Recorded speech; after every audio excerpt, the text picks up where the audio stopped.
Hello everyone, welcome to Katharine's Q&A, episode 27. This is a series where you can ask an author pretty much anything. Today we're going to actually be talking about book format preferences. And this one does kind of focus on the author side of things. Now obviously if you're a reader, preference is totally up to you, and your choices at current are ebook, paperback, hardback, and of course audio. Depending on you know, I'm a person who, my preference, I do like the print versions, be it hardback or paperback.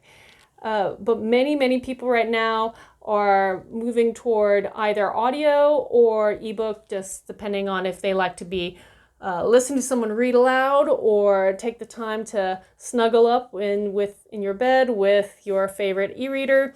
That's up to you. Now, as an author, there's a lot to consider if you're trying to select which format to start off with, if you're trying to figure out, do I want to do all four or just focus on one? So we're going to kind of run down some things about each different format briefly, and hopefully that will help clarify a few things and give you some stuff to think about on your decision making. Now, ebook, I think, is the most popular format today. So with that said, you'll probably have the largest body of readership that you could potentially reach if you're just picking one format.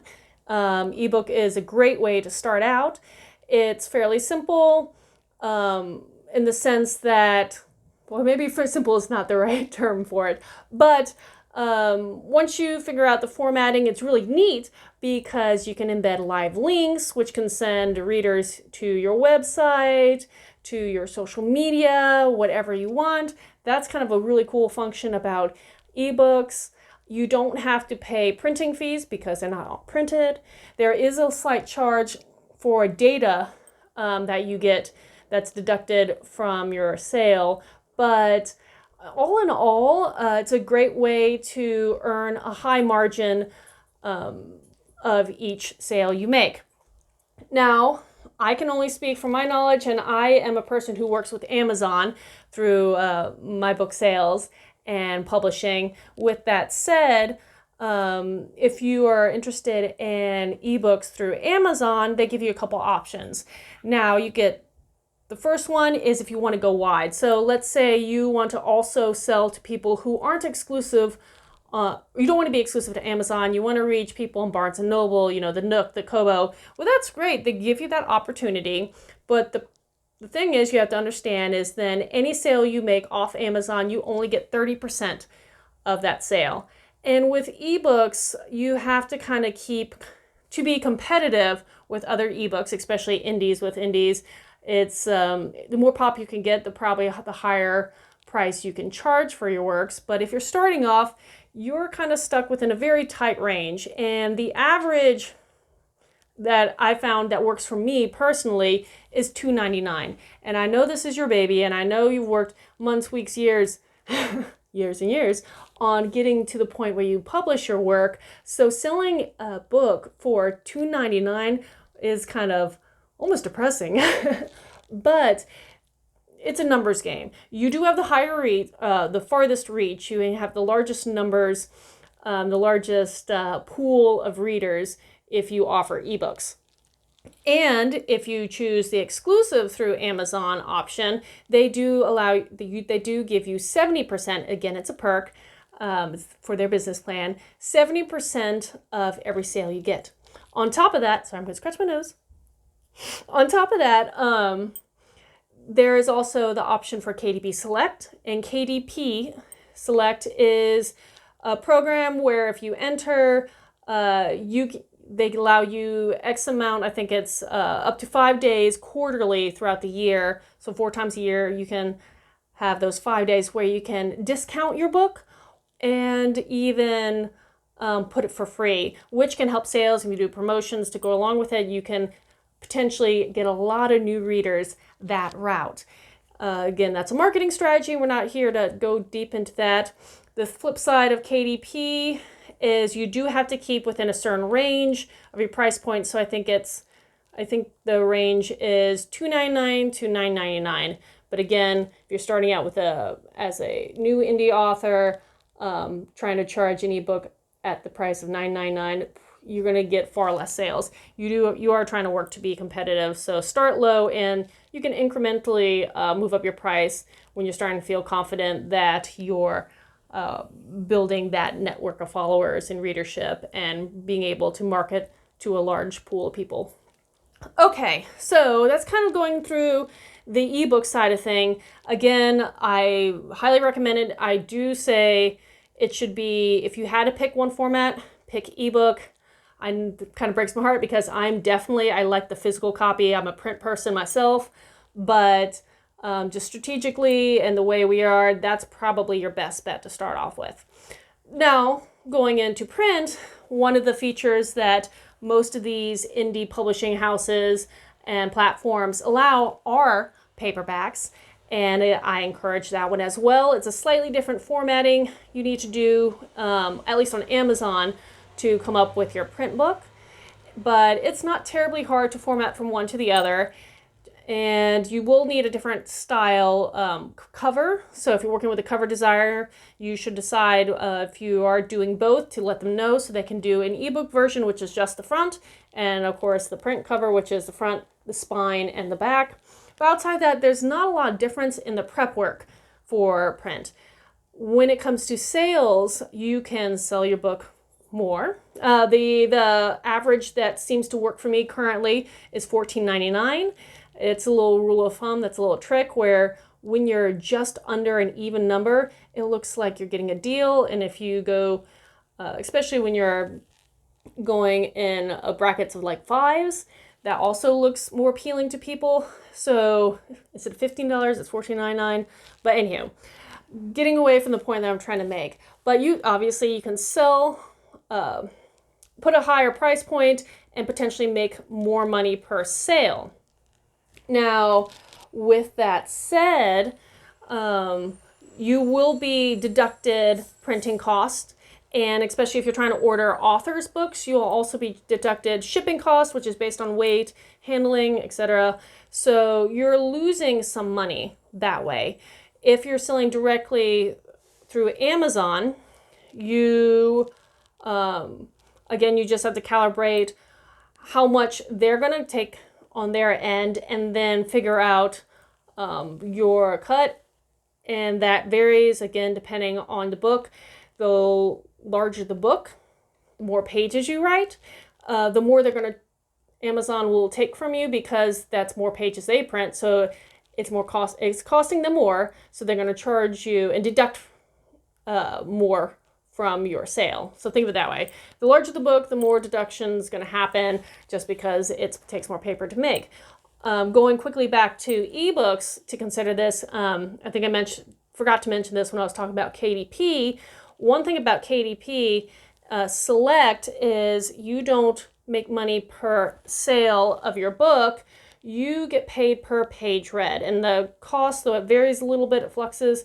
It's around 0.004 cents per page. So that's less than half a cent for every page. So if you write meaty books like I tend to do when I do my full lengths, that's more money in your pocket if someone reads from page 1 all the way to the end, because the longer the book, the more pages they read and the more pages you get paid for. And of course, the flip side is if you write a novella or a smaller book style, you'll make less if you're in KDP because you have less pages to read. But if you come out with a print version, you're getting charged less too. So I like playing the field a little bit around because sometimes, depending on the format, you could make what's dinging you on one can actually be beneficial for the other. So it kind of helps even the playing field. Now, I know Amazon right now is going through a beta program and for hardbacks, and I don't know exactly. I'm not really sure what they're going to be charging or deducting from the sale for the author, but it is something to look into. I think it's similar to print, but there is definitely going to be differences. Obviously, different materials to put the hardback together or a hardcover together. It's probably going to cost a little bit more, so they'll probably have to charge a little bit more for that. But hardbacks, the market for hardbacks, you can end up charging more per book, which is nice and can kind of alleviate some of that, and maybe even give you a chance to make even a higher profit off each sale. Now, hardbacks are a specialty thing. Not everybody wants them. They're great for collectors. They look really nice on your bookshelf, but they'll probably be the least sellable format. But that is my theory. Again, we're going through beta right now and have yet to test that. Now, quickly going over to audio. There's people who those people who like audio love audio, and it's hard for them to break away from it. So as an author, it's great to have books and try it out, because you'll reach, again, a different bracket of people, different population of people who will potentially become your fans and readers, or listeners in this case, for your books. Audio is very, very expensive. I think I mentioned this before. Going really quickly as I can, for going through the program of ACX, which is affiliate with Amazon, you have two options as a reader, or three actually. You can voice it yourself. I discourage that from me because I don't have the technology. I'm not comfortable with the sound editing. If you are, great, but there's a higher chance to have a poor sound quality, and of course, poor sound quality can discourage people from listening to your work. So you really don't want that. The other options is obviously paying a producer in some way, or having them paid in some way in order to produce your recording. And the two options there is you pay a lump sum right up front, or you pay a lump sum. So they get paid in full. It's very, very expensive. We're talking about thousands of dollars, and in the end, and you as an author just hope that you're going to recomp that money through your future sales. The other option is you don't pay them as the author, but for the next 10 years, I think it's 10 years, you are in a contract with them that 30% of your profit will be, 50% of the profit goes to the producer. So here's the breakdown. 30% of every audiobook sale is going to go back to the Amazon, the ACX group. So as an author, you could pay the lump sum fee to a producer, and then that 70%, that profit, will go 100% in your pocket. So the 70% of every sale all comes back to you if you pay up front. If not, you divide that 70% in half, and you make, 35% for the next 10 years, and then after your contract's over, you start making, again, that full 70%. So that profit cut. I'm sure I confused most of you right there. I'm not really good at explaining that, but it's just the point is trying to be aware that it is very expensive to produce audio, but the perk is that you can charge far, far more. You can charge the most for every audiobook sale than the other formats. Audiobooks range, I think, on average, $25 to even over $50, which is really cool. Now, obviously, the higher end are people who are very popular. They're, they're the famous authors or famous people putting out memoirs. They can get away with charging $50 a pop. My end, I'll probably be, aiming for $25, $30 when my audiobooks start reaching virtual shelves. So things to think about, but each different format has its perks. Each one gives you the capability of earning, a chunk of money off the sale, some more so than others, but just consider all your options. And again, my recommendation is if you had to pick one, go for ebook. If you want to expand, print's great. I love print, but that's my bias. Audiobook, if you have the money or the wherewithal to go through that process, because it is a very time-consuming and lengthy and a little confusing process to get into, but you can probably start turning a larger chunk of money per sale for those books. Okay, so that's all I have today. Hopefully didn't confuse you all too much. And if you have any questions about this topic or any other, Post them in the comments below or message me on social media. And until next time, Skål.